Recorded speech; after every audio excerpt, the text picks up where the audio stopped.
Gas, diesel और petrol की बढ़ती कीमतों को लेकर समाजवादी पार्टी ने बहेड़ी में जोरदार प्रदर्शन किया। समाजवादी पार्टी के प्रवक्ता और पूर्व मंत्री अताउर रहमान की अगुवाई में पार्टी कार्यालय में सपा कार्यकर्ता जुलूस की शक्ल में सर पर गैस सिलेंडर रखकर तहसील दिवस में पहुंचे और सरकार विरोधी नारे लगाए। सपा नेता अताउर रहमान ने कहा कि केंद्र में जब से बीजेपी की सरकार बनी है तब से महंगाई कम होने की जगह और बढ़ रही है, जिससे आम आदमी के आगे रोजी रोटी का संकट खड़ा हो गया है। उन्होंने तीनों कृषि कानूनों को लेकर भी सरकार पर निशाना साधा। इस दौरान राज्यपाल को संबोधित ज्ञापन बहेड़ी एसडीएम को सौंपा गया। और डीजल की बेतहाशा महंगाई हुई है। अभी 10 दिन पहले 50 रुपये गैस पे बढ़ा दिए और कल फिर 50 रुपये गैस पे बढ़ा दिए और डीजल और पेट्रोल पे तो रोज़ 35 पैसे, 34 पैसे, 50 पैसे कर करके रोज़ बढ़ रहे हैं। 100 रुपये को छूने वाले हैं पेट्रोल के रेट। डीजल भी बहुत महंगा हो गया और जब पूरा देश आर्थिक मंदी से गुजर रहा है, यहाँ पर लोगों के रोज़गार छिन गए हैं। कोरोना काल में किसी को काम नहीं मिला और जो लोग नौकरी कर रहे थे, आज कई लाख लोग नौकरियों से निकाल दिए गए हैं। दिल्ली रूट पर यात्रा करने वालों की एक अच्छी खबर है। लॉकडाउन में बंद हुई ट्रेन सेवा अब धीरे धीरे पटरी पर लौटने लगी है। स्पेशल ट्रेनों के संचालन के बाद अब रेलवे ने पैसेंजर ट्रेनों को भी चलाने का फैसला लिया है, जिसमें पहले चरण में बरेली से दिल्ली को जाने वाली ट्रेन का संचालन दोबारा से करने का फैसला लिया गया।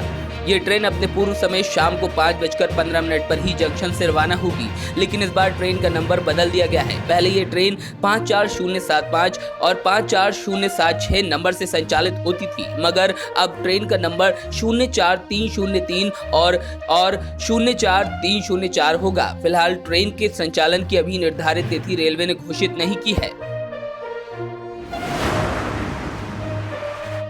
मासूम बच्चियों से दुष्कर्म की घटनाएं बरेली में थमने का नाम नहीं ले रही हैं। ताजा मामला नवाबगंज थाना क्षेत्र का है, जहां एक 6 वर्षीय बच्ची को एक युवक ने अपनी हवस का शिकार बनाया। बताया जा रहा है कि आरोपी युवक बच्ची को अकेला पाकर अपने घर की छत पर बने कमरे में ले गया और मासूम बच्ची के साथ दुष्कर्म किया। बच्ची के चीखने पर आरोपी उसे छोड़कर फरार हो गया। रोती बिलखती बच्ची मां के पास पहुंची तो पूरी घटना का पता चला। नवाबगंज थाने में आरोपी युवक के खिलाफ पॉक्सो एक्ट के तहत मामला दर्ज कर पुलिस उसकी तलाश में जुटी है।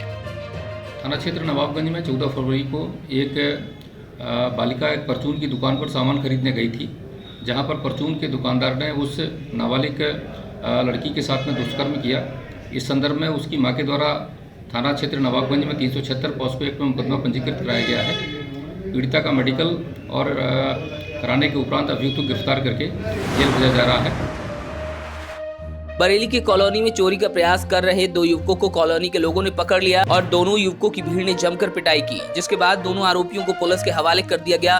भीड़ की पिटाई से एक युवक की हालत बिगड़ गई। बताया जा रहा है कि पुलिस ने दूसरे युवक को हिरासत में लेकर घायल आरोपी को महानगर के एक निजी अस्पताल के बाहर छोड़ दिया, जिसके बाद सुबह उसके परिवार के लोगों ने उपचार के लिए जिला अस्पताल में भर्ती कराया। उधर घायल आरोपी रेहान की पत्नी सबा की माने तो सुबह इज्जतनगर पुलिस से सूचना मिली थी कि पति एक निजी अस्पताल में भर्ती है, जिसके बाद परिवार के लोगों ने उसे उपचार के लिए जिला अस्पताल में भर्ती कराया। उधर सबा का आरोप है कि पति को पुलिस कर्मियों ने ही पीटा है। उधर मृतक का इलाज कराने के लिए परिजनों को इंस्पेक्टर ने 7000 रुपए दिए। हमें तो सुबह पता चला है। कैसे क्या? सुबह हम थाने से फोन आया था तो हम गए थे वहाँ पे। थाने से फोन आया था? इज्जतनगर। क्या फोन आया था? यही आया था कि रेहान यहाँ पर हैं और लड़ाई झगड़ा वगैरह कुछ हो गया है, तो हम गए थे। फिर वहाँ से इन्होंने कह दिया कि वहाँ इन्हें एडमिट करवा दिया है ये वो। फिर वहाँ जाके जब देखा तो उनकी हालत बहुत ज़्यादा ख़राब थी, रेहान की, वो होश में नहीं थे। फिर वहाँ से फिर यहाँ इन्हें डिस्ट्रिक्ट एडमिट कराया। क्या लगता है कि जी पुलिस ने ही मारा है इन्हें। हालत कैसी है? अब बहुत सीरियस है, अभी उन्हें होश ही कब है। उधर इज्जतनगर पुलिस द्वारा दर्ज की गई एफआईआर में झोल ही झोल दिखाई दे रहा है। रात 12:30 बजे की घटना पुलिस को दिखाई गई है, जिसके बाद रात भर आरोपियों को अपने साथ रखकर सुबह 10 बजे वो लोग थाने लेकर पहुंचे और पुलिस के हवाले किया। मुकदमे के मुताबिक पुलिस को नंदन सिंह ने 10 बजे दोनों आरोपियों के सुपुर्द कर दिया था, जबकि अस्पताल में रेहान की पत्नी द्वारा उसे 11:15 बजे भर्ती कराया गया है। अगर पुलिस के सुपुर्द दोनों आरोपियों को कर दिया गया था तो पुलिस ने घायल को भर्ती क्यों नहीं कराया? वहीं जिला अस्पताल में भी रेहान की सुरक्षा में कोई पुलिसकर्मी तैनात नहीं था। थाना इज्जतनगर के अंतर्गत वादी के द्वारा सूचना दी गई कि देर रात्रि लगभग 12:30 से 1 बजे के बीच 2 चोर उनके घर में घुसाए और वहां रखा चोरी का सामान, जो सामान है उसको चोरी करने लगे। तो इस बीच जब सब लोग जग गए तो उनके द्वारा इन दोनों चोरों को पकड़ लिया गया।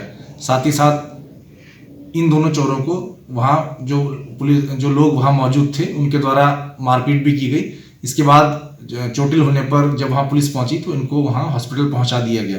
इसके बाद जो दोनों चोर हैं इनकी पत्नी के द्वारा भी एक मुकदमा धारा 307 के अंतर्गत जिन घरों में चोरी करने का प्रयास कर रहे थे उन घर वालों के ऊपर दर्ज किया गया है। पुलिस के द्वारा दो घटना में जिसमें कि चोरी कर रहे थे उसमें मुकदमा दर्ज किया गया, साथ ही साथ इनके ऊपर जो पब्लिक के द्वारा मारपीट की गई उसके अंतर्गत भी मुकदमा दर्ज किया गया। अच्छे इलाज के लिए पुलिस के द्वारा दोनों को अच्छे अस्पताल में भेज दिया गया है जहां उनका इलाज चल रहा है। बरेली शहर मांझे के लिए पहचान रखता है। बसंत पंचमी पर बरेली समेत आसपास के जिलों में होने वाली पतंगबाजी के दौरान बरेली के बने मांझे का क्रेज रहता है। शहर की ज्यादातर दुकानों पर लोग पतंग और मांझे की खरीदारी करते नजर आए। मांझा कारोबारी इनाम अली ने बताया कि दूसरे शहरों से भी लोग पतंग मांझा खरीदने उनकी दुकान पर आ रहे हैं। लॉकडाउन के दौरान पतंगबाजी का शौक लोगों में ज्यादा बढ़ गया है, इस वजह से भी उनकी दुकानदारी बढ़ी है। इसके अलावा प्रधानमंत्री मोदी से लेकर रंग बिरंगी पतंगों की खूब डिमांड है। बहुत अच्छी तरह से खरीदारी हो रही है। बहुत सारे लोग मेरे पास भी आपने देखा होगा, इससे पहले बहुत सी भीड़ लगी हुई थी और कोई फरकाबाद से, कोई कानपुर से, कोई पीलीभीत से, कोई शाहजहानपुर से, कोई बरेली से, सारे लोग यहाँ मांझा पतंग खरीदने के लिए आ रहे हैं। और रात से अब तक इतना अच्छा काम चला है कि मैं आपको बता नहीं सकता। लोगों को जब से लॉकडाउन लगा है उसके बाद से जो पतंगबाजी का जो एक एक्सपीरियंस हुआ है और पतंगबाजी की एक आदत सी हो गई है। बरेली में जय गुरुवर धर्म प्रचारक समिति की ओर से स्वालेनगर में जय गुरुदेव की प्रभात फेरी निकाली गई। ये प्रभात फेरी स्वालेनगर से रेलवे फाटक होती हुई नवदिया गांव और आसपास के गांव होते हुए वापस स्वालेनगर पहुंची। प्रभात फेरी में गीता सक्सेना, जगदीश कुमार सक्सेना समेत अन्य लोग मौजूद रहे। गुरु महाराज ने कहा, मैंने सतयुग का पूरा खाका खींच दिया है, इसीलिए हम लोग प्रतिवर्ष बाबा जय गुरुदेव नाम से विख्यात के द्वारा धरा धाम पर सतयुग का हार्दिक स्वागत करके आगमन करके हम लोग उसी उपलक्ष्य में ये महापावन पर्व मनाते हैं।